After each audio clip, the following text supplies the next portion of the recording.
Hey, everybody. Hello, hello, hello. To everybody who's watching live and everybody who's watching the replay, welcome to this week's live stream. My name is Chase Oliver. I was the 2024 Libertarian candidate for President of the United States. But that's not important because I'm going to be talking about the news and views of the week.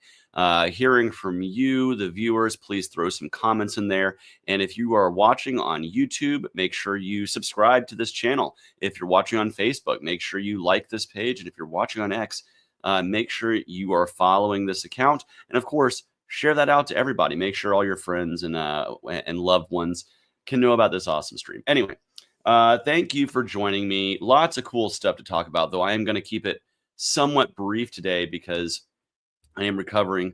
If you don't know, I'm suffer from migraines from time to time, and I've been knocked out with one for most of the day today. So I'm going to keep it brief, but I did want to make sure I popped up this Tuesday, and that's where I'm going to be every Tuesday at 9 p.m. Eastern. You're going to see me on all these channels doing the weekly live stream. You might see some videos pop up from time to time in the interim, but this is where the live streams are going to be every week. And so thank you guys for coming on out.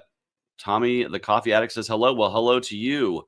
But thank you guys for joining us. I got a lot to talk about. First, if you don't know me, you might not be aware that I am a huge fan of the art form of professional wrestling. It used to be called the sport of professional wrestling. I guess it's it is the entertainment of professional wrestling these days.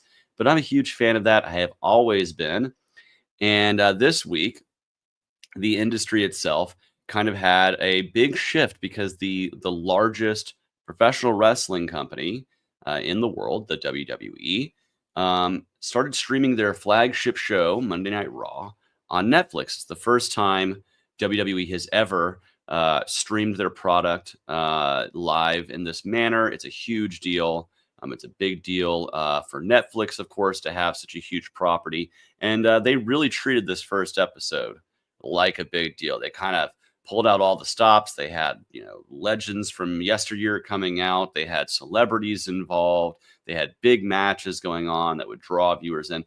But there was a little bit of there's a little controversy that came out of this whole thing, and that was the appearance of Hulk Hogan. Apparently, Hulk Hogan, a world-renowned, everybody knows. I imagine if you ask the average person, probably 30 or older, maybe 40 or older at this point, name a professional wrestler, and if they're not familiar with wrestling, usually 9 times out of 10, it'll be either The Rock, Stone Cold Steve Austin, or Hulk Hogan will be the names that come out of their mouth. So Hulk Hogan has been a huge name in professional wrestling for a long time. He's got a new beer called Real American Beer. And the WWE has made a big commitment to promote his beer, to serve his beer at events, these kinds of things. And so they wanted, of course, have him appear, to kind of show off the product and to cut a promo and to kind of rally up the crowd like he's done in the past. And this was different. This was, of course, the Monday Night Raw was in LA, which is kind of a blue city, but I don't think this is really as political as people might make it out to be, and I'll tell you why in just a moment. But of course, Hulk Hogan did prominently support Donald Trump. He appeared at the Republican convention, but I don't think I don't think it is about politics. People think that so he got booed is what happened. He got a major. Sorry, I don't know why the lighting is screwing up. You know what? Let me kill these lights behind me. Give me one moment. We'll see if that fixes it. 2 secs, 2 shakes of a lamb's tail. And we'll see if I can fix this lighting that's behind me from kind of messing with everything. Give me 1 sec.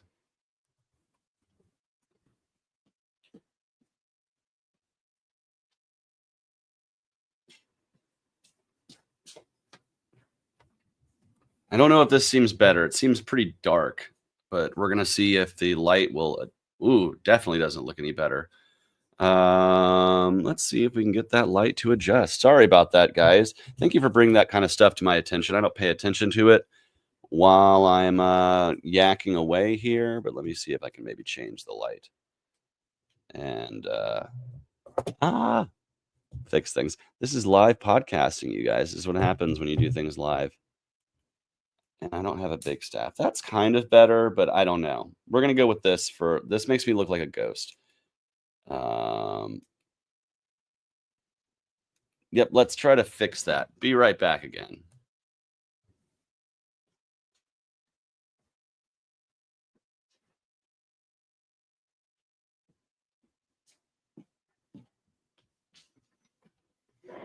All right, here we go. I still look like a ghost, but I don't know. We're just gonna roll with it. We're just gonna roll with it, you guys. I'm sorry. This is the last week, by the way. We're gonna be coming from this area. I have a kind of a studio setup that I'm putting together that will look a lot better. Apologies, my bad. Looks like it's kind of fixing itself. If it keeps fluctuating, I apologize. But back to what I was talking about. So Hulk Hogan is a big guy. He got booed, kind of out of the building. I don't think it was expected, certainly, by the WWE for him to be getting booed as hard as he did. And you got to feel bad for him, and really, really feel bad for Jimmy Hart, who came out with him waving the American flag. But I don't think it's necessarily a political thing because the Undertaker also made an appearance, and he prominently supported Donald Trump. He's a big Republican. He, appeared with Donald Trump on his podcast, and Glenn Jacobs, who plays the character of Kane, is also a prominent Republican. They were both, on the podcast with Trump together. So I don't think it's necessarily just because Hulk Hogan supported Donald Trump in the election. I think it's because Hulk Hogan has been a pretty terrible human being throughout his career. He has used his creative control to screw over other wrestlers. Famously, he stooged on Jesse Ventura when Jesse Ventura wanted to organize wrestlers into a union to get health care and decent pay for the little guy. Him as the most famous wrestler in the world would have stood to lose there. So he, instead of being solid with the other wrestlers, decided to go tell management, got Jesse Ventura fired. I think Jesse Ventura was probably smiling watching Monday Night Raw this week because of that, because they've never, ever repaired things since then. And so, but it's not just him. It's Bret Hart. He screwed over with creative control. Sting. You can name a who's who of people that he has used his power of creative control to kind of screw up and mess with. And so I think wrestling fans these days, who are more educated, who have watched the documentaries, they know they've seen the Dark Side of the Ring, for instance, and some of these other shows that kind of go behind the curtain, and they're realizing more and more that Hulk Hogan is not the childhood hero we thought he was. Right? Say your prayers and take your vitamins is kind of a passe thing, and people just didn't want it, and so they just kind of let him know that they're not interested in his beer, and they're not interested in his. And he even tried to pull out throwing out the name like Macho Man Randy Savage and Andre the Giant to try to get the crowd to cheer. They were just not having it. So, but I do want to talk about another little bit of controversy that happened there, which is there's a wrestler named Jey Uso, and Jey Uso, he comes out to a out of the crowd with the Grammy nominated artist Travis Scott, who has created a lot of music. And I'm sorry, I just lost my place because I was reading these comments. Sorry. But yeah, Travis Scott is a big artist, and he came out with Jey Uso through the audience. But what was weird is, and this is maybe because it's on Netflix and they can do it, but you see him take a hit of a blunt right before he goes out to the ring with Jey Uso. Jey Uso doesn't.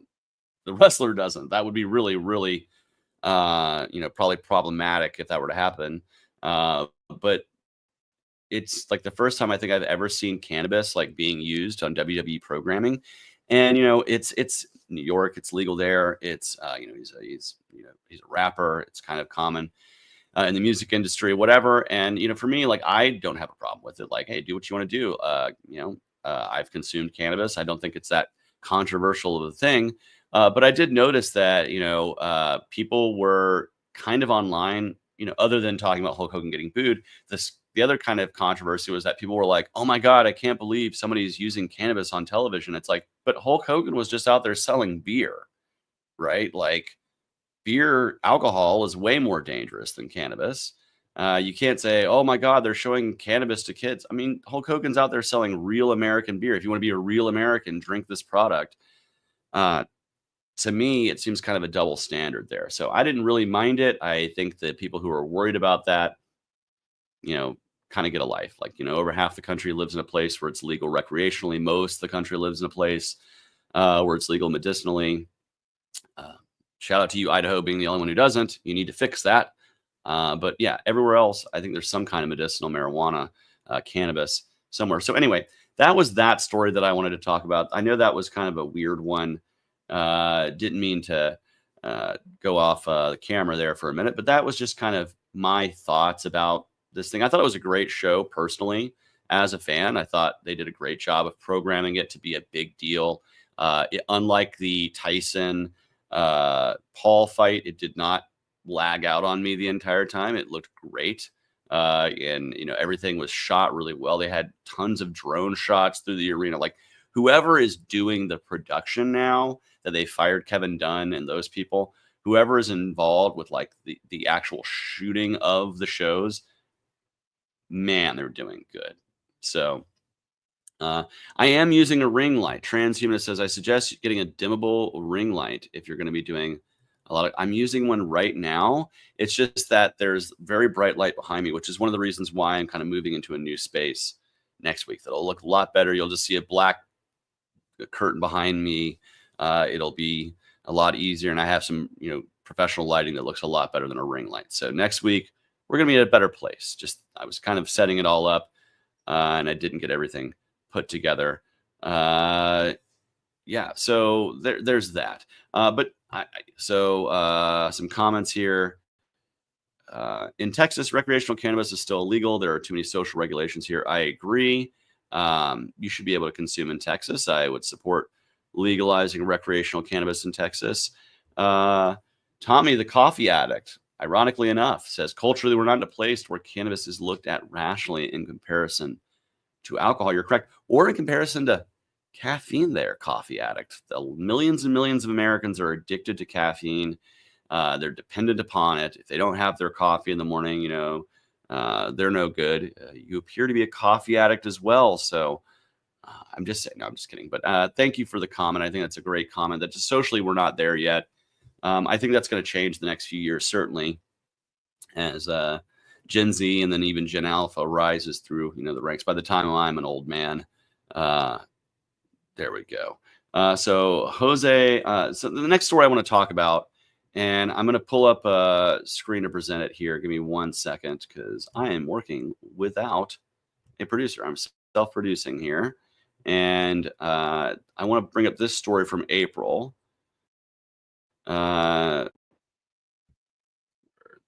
is it going to pop up? Throw that up there like that.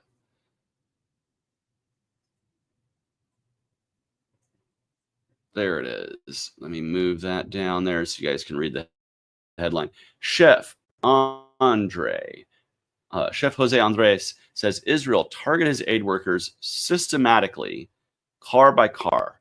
Now, why is this important? Why am I talking about this story from April? Jose Andres runs World Central Kitchen. They are a charity that helps out people in need who are in food insecurity around the world. Why am I talking about this?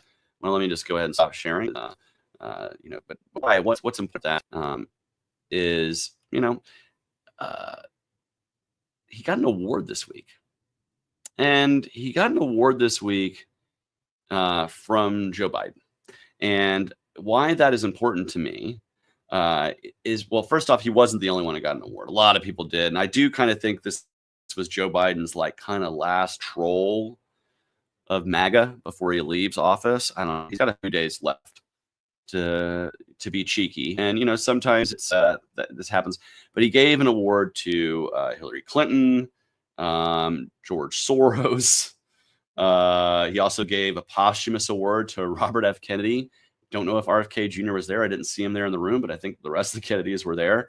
But some other people including Governor George Romney, Mitt Romney's dad, Michael J. Fox, Denzel Washington. I don't have a problem with either of them getting an award. They're both pretty awesome.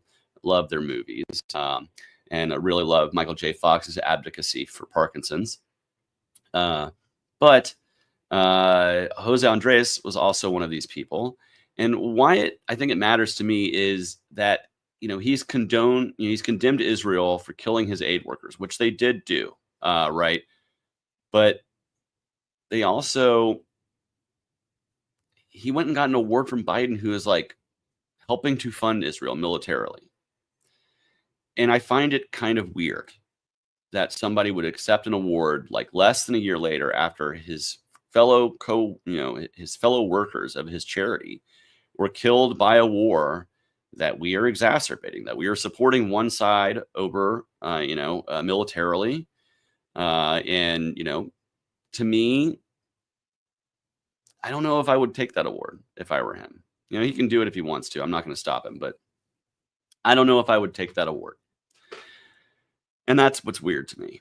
And as a guy who's been an anti-war activist for a long time, it's weird because I want him to be recognized for the great work he's done and for the great work World Central Kitchen has done and will continue to do.